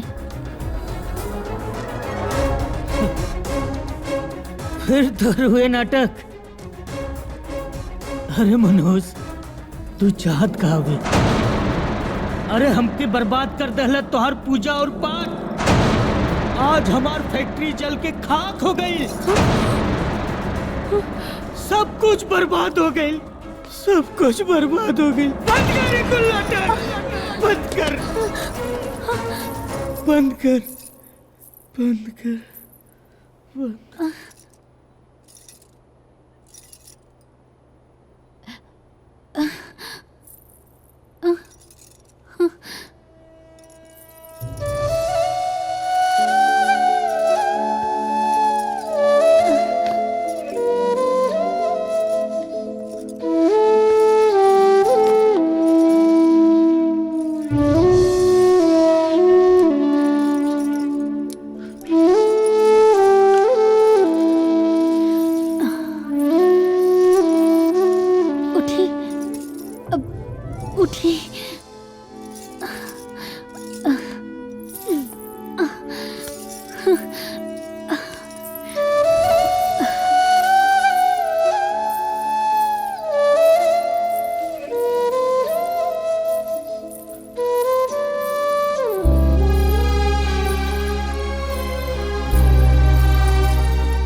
सलाम साहब।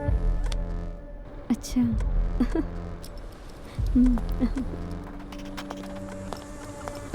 बस यूं ही। ओ hi Divya. Hi sir, good morning. How are you sir? Good morning, I am fine.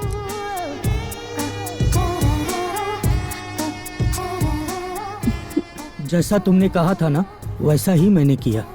टीका नहीं लगाया। आ जाओ।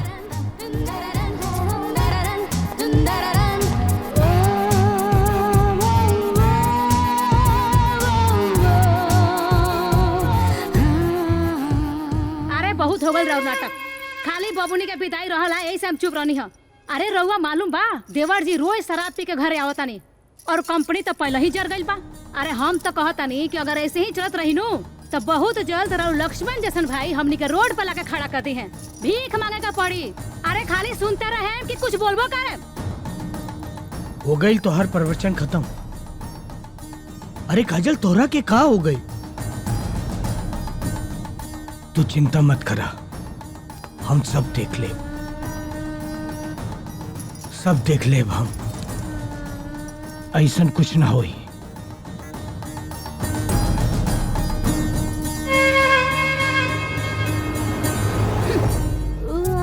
हाय, हाँ मैं अच्छी हूँ, तू बता। ओह पार्टी यार, सीरियसली मतलब नहीं सॉरी आज नहीं हो पाएगा। एक्चुअली तुझे तो पता है ना, ऑफिस एंड ऑल। उफ यार सॉरी, पक्का। यस सर।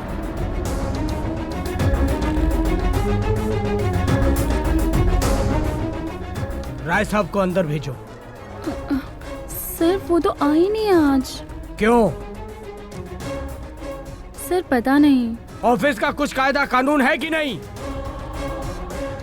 जगदीश जी को भेजो। ओके सर।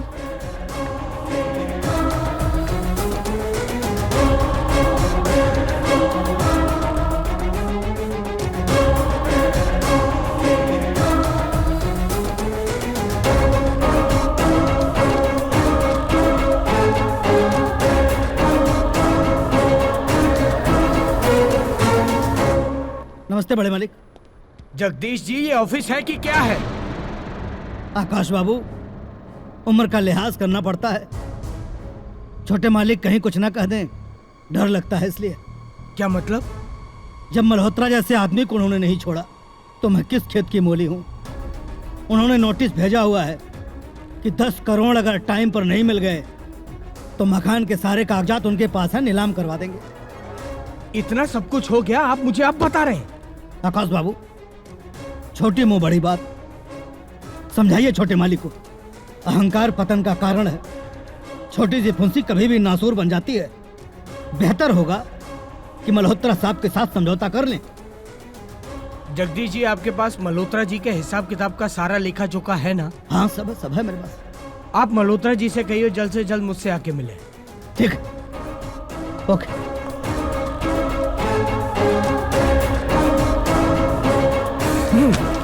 सब गिरवी रख दी।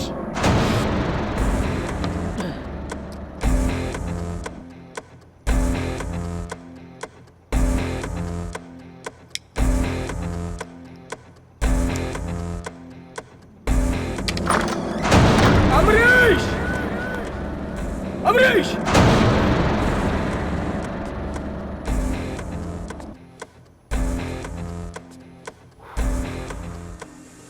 चिल्लात काहे बड़ा भैया?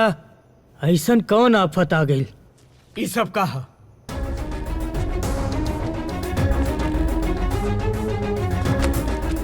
ये कुल छोड़ा भैया, आवा साथे पैक सैक मारल जाओ। हम तोहरा से पूछ रहल बानी कि ऊ सब कहा। पूछे के सिर्फ हमार हक है घर में। का भाई? का भाई? सवाल पूछे के ई घर में हक हमार है। कहे कि हम तुहार बड़ भाई है और बड़ भाई से तू जुबान लड़ावत रे। तोहरा के शर्म नहीं के आवत? ई देखा घर के कागजात पूरा घर के गिरवी रख देले बड़ा। और हम पूछा तानी तो हमरा से जवान लड़ावत रहा। का भाई? अमरीश, हम पूछा तानी सब का होता?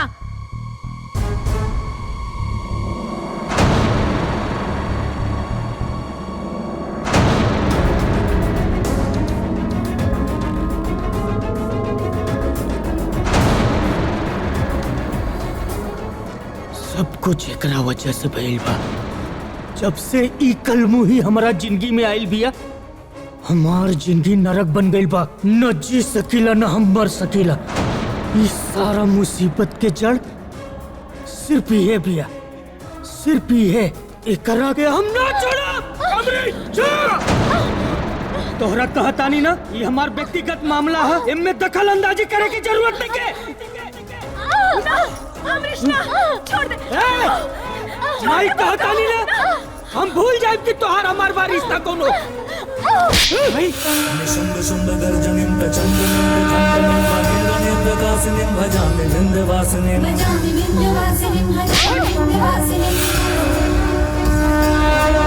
त्रिशूलमण्डलधारिणीं धराविघातहारिणीं गृहे गृहे निवासिनीं भजामि विंध्यवासिनीं। आज तो के घर के बाहर करके रह।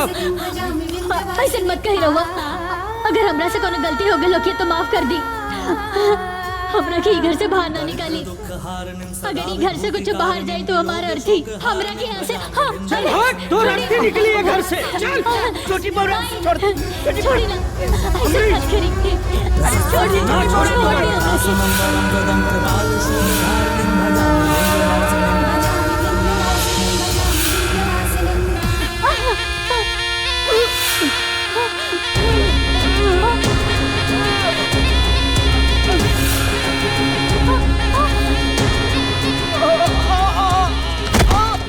अमरीश, भैया, अमरीश, सुनिए, आँख खोली ना भैया। वो बोली ना कुछ, जो कुछ बोली ना, बोली। अमरीश, अमरीश उठ, अमरीश। उठी, आँख खोली ना जी, आँख खोली।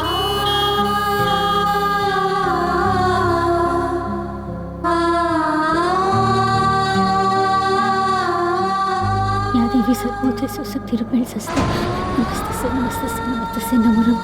ओम या देवी सर्वभूतेषु शक्तिरूपेण संस्थिता नमस्तस्यै नमो नमः। ओम या देवी सर्वभूतेषु शक्तिरूपेण संस्थिता नमस्तस्यै नमो नमः। ओम या देवी सर्वभूतेषु शक्तिरूपेण संस्थिता नमस्तस्यै नमो नमः। ओम या देवी। हे माता विंध्यवासिनी, हमरा सुहाग के रक्षा करी। अगर हमरा से कोनो गलती हो गई हो पूजा पाठ में तो हमरा की सजा दी।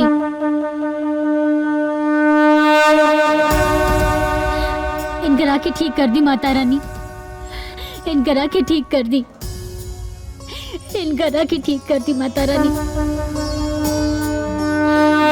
ओम सर्वमंगल मांगल्ये शिवे सर्वार्थ साधिके शरण्ये त्र्यंबके गौरी नारायणी नमोस्तुते सर्वभूतेषु शक्तिरूपेण संस्थिता नमस्तस्यै नमो नमः। या देवी सर्वभूतेषु शक्तिरूपेण संस्थिता नमस्तस्यै नमस्तस्यै।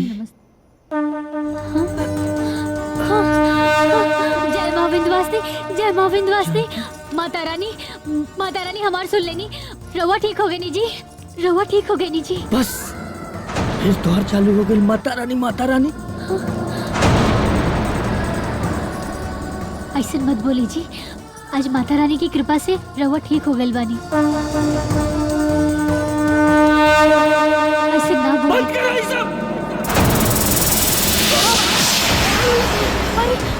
ईका भाई जी, ईका भाई जी, हाँ, ईका भाई जी, डॉक्टर साहब, नर्स, हाँ, डॉक्टर, हाँ, ईका, सुनिए आंखें खोली, डॉक्टर साहब, हाँ, सुनिए ना, क्या हुआ? देखिए ना डॉक्टर साहब, देखिए ना कहाँ भाई डॉक्टर साहब, देखिए ना कहाँ भाई डॉक्टर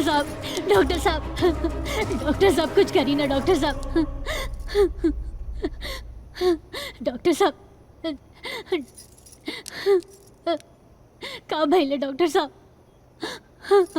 कुछ बताइए ना डॉक्टर साहब। का भइला डॉक्टर साहब? इनको पैरालिसिस अटैक आया है। डॉक्टर साहब ठीक कर दी ना डॉक्टर साहब। इट्स ओके, हम जल्द ही कुछ करते हैं। नर्स। ए जी, माता रानी की कृपा से रवा के कुछ ना होई, रवा ठीक हो जाए, रवा के कुछ ना होई, रवा ठीक हो जाए। डॉक्टर साहब, नर्स, डॉक्टर साहब सुनिए ना।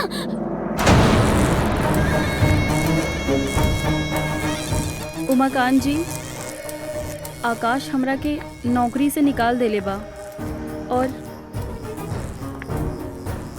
हमरा के कुछ पैसा की जरूरत बा।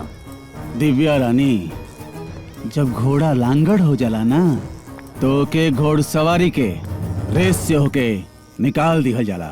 का मतलब? मतलब बिल्कुल साफ बा। जब दूध में मक्खी मर जाला ना, तब दूध में पड़ल मक्खी साथे दूध ना पियल जाला। दूध से मक्खी निकाल के फेंक दिहल जाला। एकर मतलब काम खत्म? तो पहचानते नहीं? समझदार लड़की, दिमाग से काम लिहल करा। जवन लड़की अपने मालिक के संगे वफादारी ना कर सकेले तो हमरा संगे कैसे कर सकेले? चल चल निकल यहाँ से। खिसियाइल बिल्ली खंभा नोचे। जेकरा के तू बिल्ली समझे के गलती करत आड़े, उहे बिल्ली एक दिन ऐसन पंजा मार के तोर शिकार करी और तोरा मौत के कारण भी बनी।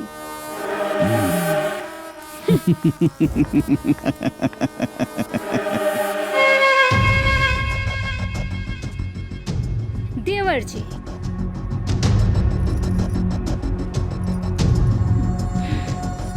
देवर जी, ई देखी जहर के शीशी और एकरा के हम मिलाएम जानकी के व्रत वाला दूध।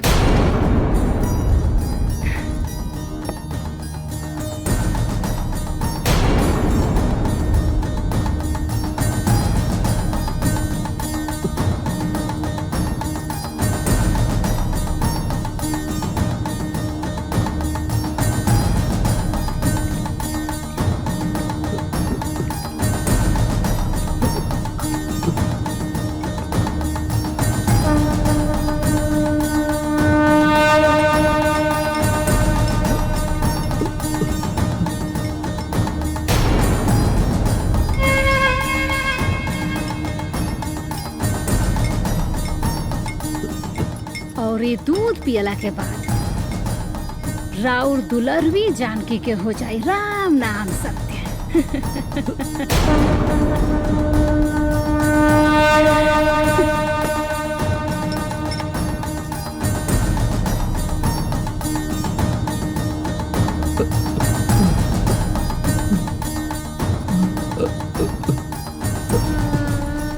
अरे जानकी, हम तरह खातिर दूध रख दिले बनी, पी लिहा।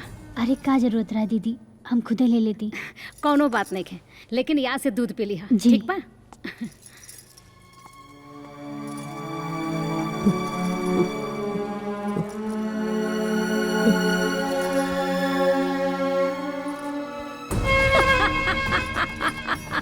अब बहुत जल्द एक घर में चीख पुकार की आवाज सुनाई थी और जानकी के राम नाम सत्य।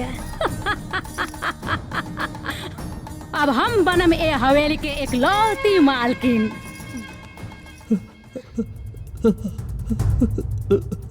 कुछ चाहिए का रुआ के?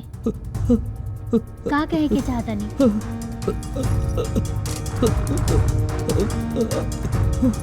दूध? अरे हम पी लेब दूध। अच्छा ठीक है, हम पी लेता नहीं।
अरे ईका जी, हाँ कुछ चाहत रहे का? हाँ अरे बुलावे की चाहत रहे ना?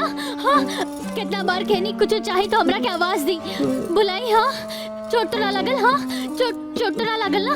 हाँ ठीक बानी ना? चोट सब चोट तो ना लगल कहीं ना? हाँ का बात बा? हाँ का बात बा? हाँ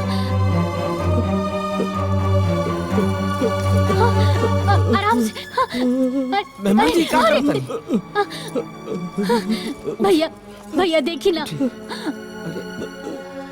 ये का करत रहनी हो? उठी जानकी का भाई सब मेहमान जी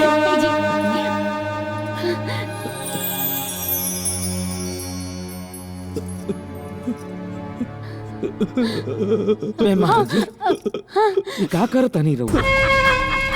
अब हम बनम ए हवेली के एक लौती मालकिन।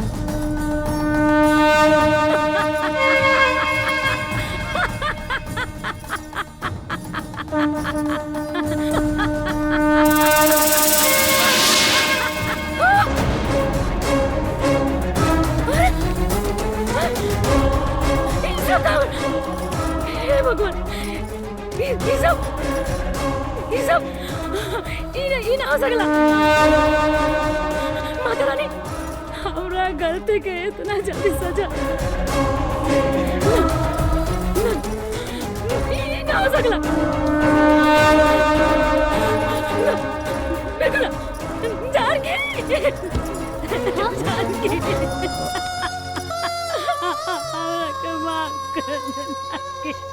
ई सब का हो गई दीदी? जानकी माँ बिंदुवासिनी के भक्ति के शक्ति ना समझ पैनी जानकी।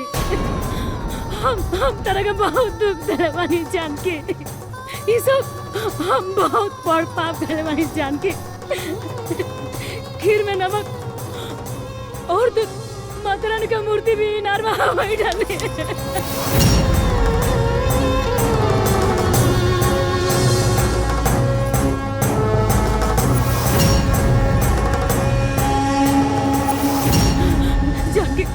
तेरा दूध में जहर मिला के तेरा के मारे के कोशिश हम ही कैले बानी जानकी। हम बहुत पापी बानी। ई देखो ना हमरा का हो गई। हम ऐसा बन जानकी हमरा के माफ कर दे। आज के बाद आपका ना दीदी ऐसा मत सोची। आखिर गलती इंसाने से होला, सजा भी उहे देली और माफ भी उहे करेली। आप रोई मत रोई, सब ठीक हो जाए। भैया जानकी बिल्कुल ठीक कह रहल बाड़ी। माँ विंध्यवासिनी सब ठीक कर दी, सब ठीक कर दी। हाँ मेहमान जी सब ठीक कर दी।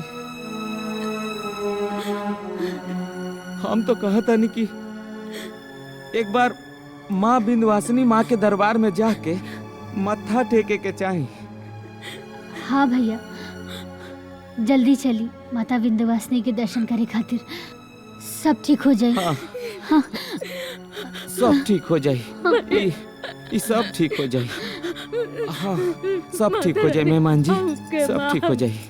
माफ कर दो भैया, माफ कर दो।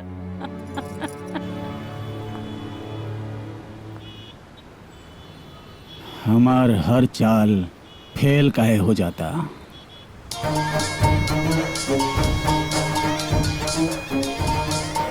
दिव्या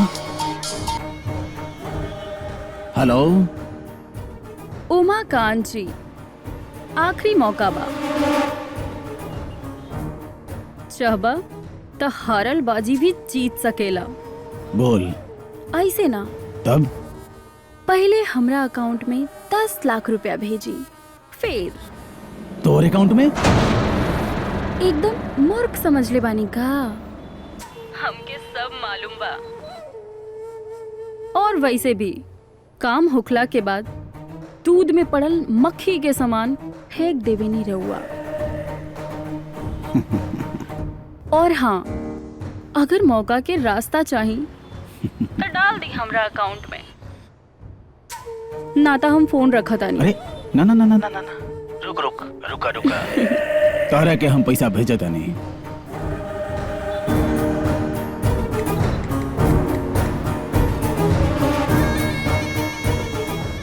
हाँ दिव्या हम तोरा के पैसा भेज दिले बानी। अब बताओ। पूरा परिवार माता विंध्यवासिनी के दर्शन खातिर मिर्जापुर गइल बा। थैंक यू, शुक्रिया दिव्या, शुक्रिया। अगर ही तोहर बात सच निकलल तो हम तहरा के माला माल कर दे। अब आई खेल में मजा, अब आई ऊंट पहाड़ के नीचे।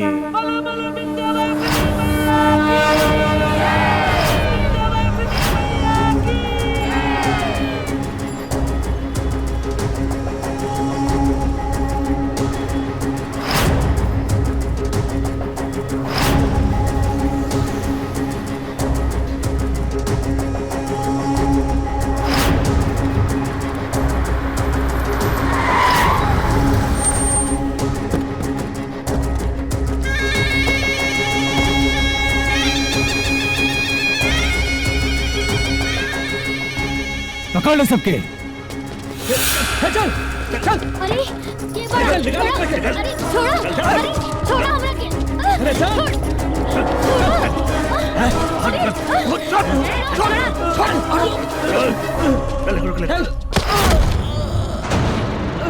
अरे छोड़ो ना।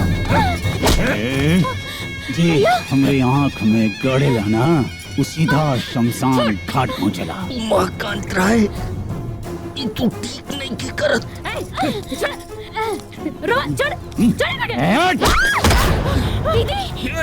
एक बात कान खोल के सुन ले, तू हमरा के बिजनेस में बर्बाद के लिए बढ़े, हम तोरा के चुटकी बजा के खत्म कर दे। का बुझ ले भैया?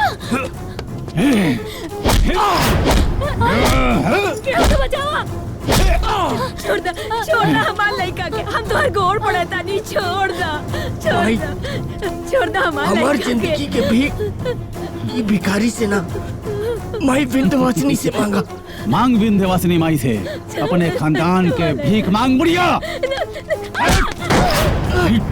तोरा विंध्यवासिनी पे बहुत भरोसा बात होने के ना, आज बर्बाद कर दे। यो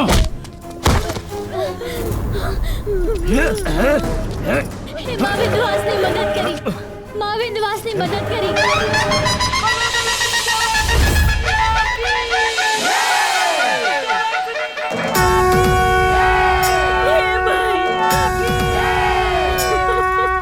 हे माँ विंध्यवासिनी मदद करी। मदद करो माई, हमारे लड़का के बचा ला माई।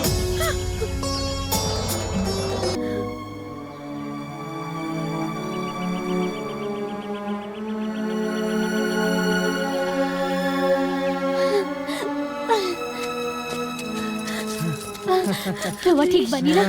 हम ठीक हैं। बेटा दीदी रवा। ये देखा हम ठीक हो गए। जय माँ विंध्यवासिनी। माँ विंध्यवासिनी के महिमा अपरंपार बा।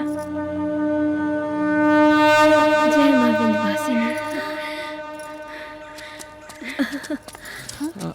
सर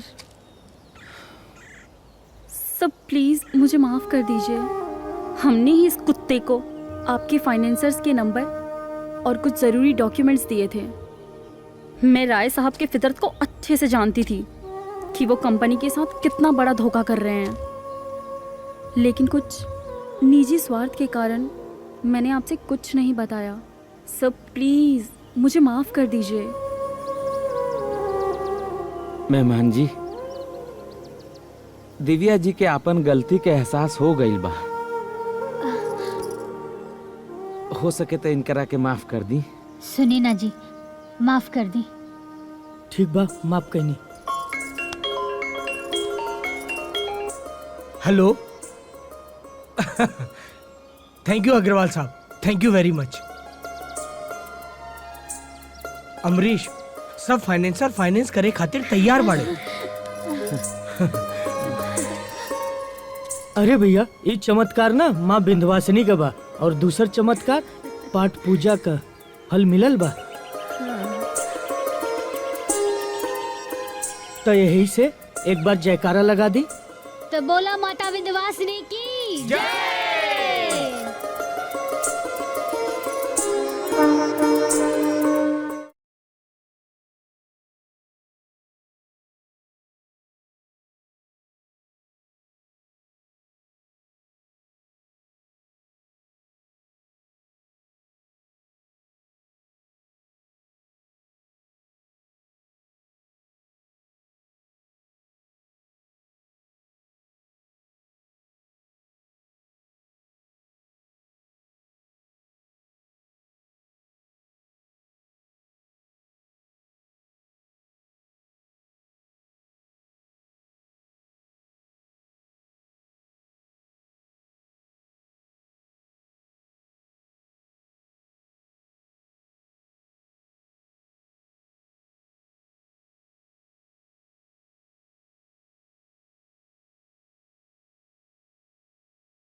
हमरा गलती के इतना जल्दी सजा ये ना हो सकला। बिल्कुल जानकी जानकी माफ कर ई सब का हो गेल दीदी?